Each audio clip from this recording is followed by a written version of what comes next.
excited to do this. My workbench space is completely drenched with past activities. I've been jumping from activity to activity, project to project, without cleaning at all. And it's a bad habit. So, first thing you do, if you're looking for steps here on YouTube of how to do something, you've come here to learn how to build an epoxy river table, an epoxy river slab, an epoxy river shelf, or an epoxy river, whatever. Yeah, step one, clean your workspace. Okay, so cleaning the workspace sometimes involves building a chisel rack. So you have chisels on there. You know, probably don't know this right. So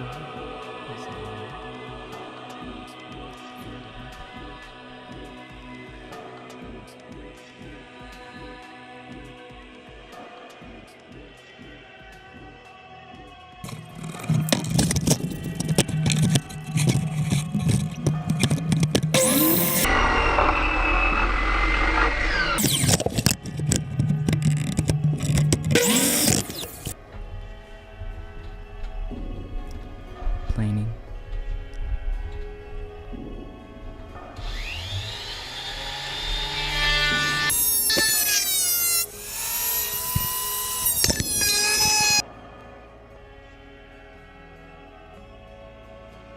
I wanted to make sure it was as square as possible. Oops.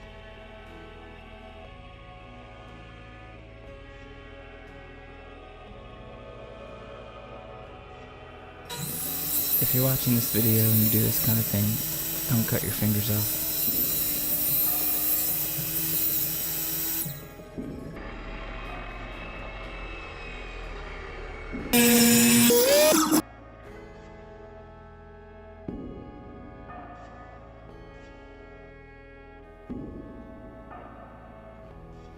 It's fun thinking about different possibilities.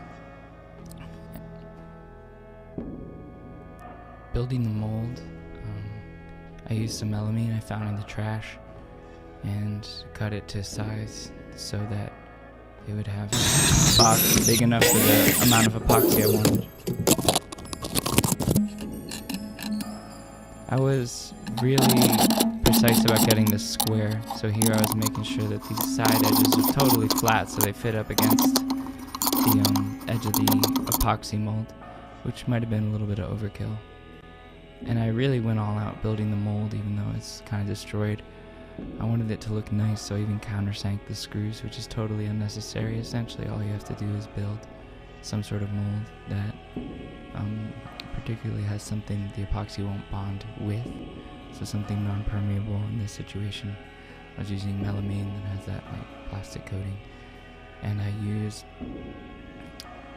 silicone to seal the edges, but this didn't seem completely necessary. It seemed like to be the kind of thing you do for an entire epoxy pour, but since most of the epoxy was contained within the river, it seemed that this was all, just needed to be somewhat contained, and I tried to make it airtight, so that might be too much. I used tape as a clamp to temporarily hold it in because I measured how to drill through to the other side, nice and, in a straight line, and I countersank it so I could put it down.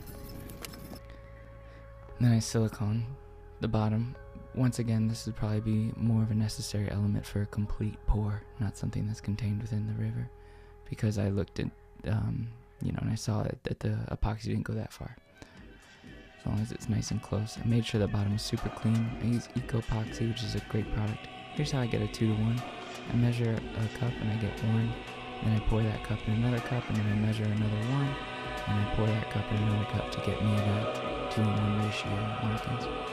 And then I took some trash, cut it off to have a bigger container to mix the two in. I split a popsicle stick in half, and actually it wasn't the best idea because that little fiber of popsicle stick got wrapped up in my stuff.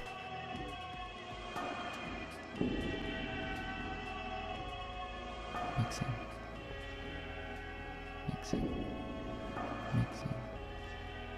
Really make sure it's clean the best you can. Clean that shit down.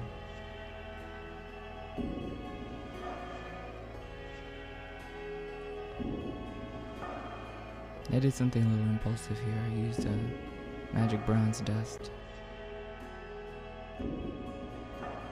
Try to make it pretty. I should have used either more or less in retrospect. I think if I'm using like a glitter type substance, an epoxy, to put way more in than you think you need. I did 2 hits of epoxy, which allowed me to get some of the sparkles in the middle. I didn't videotape the other one. Taking it out is really fun. I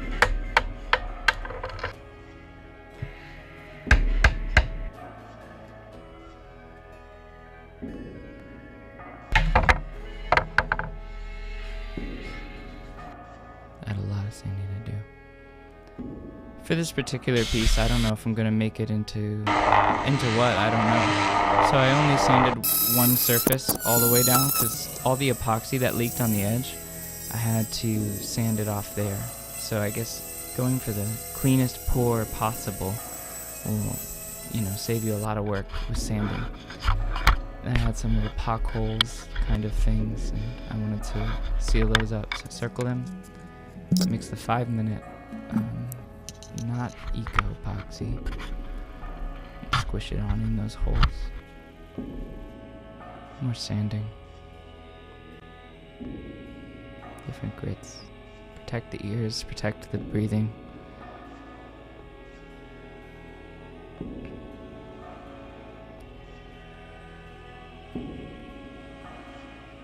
Then you start wet sanding by hand and try not to get the water on the finely sanded wood, because then the grain will rise back up. But when you do, you have to go back and you have to sand the wood again.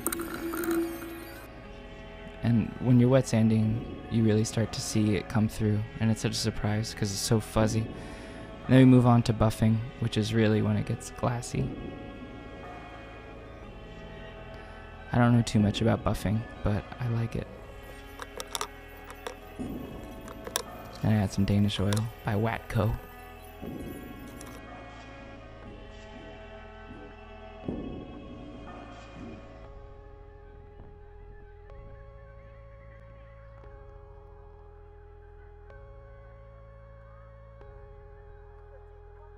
I'm going to make more.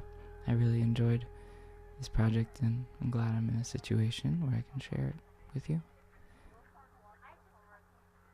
Be well.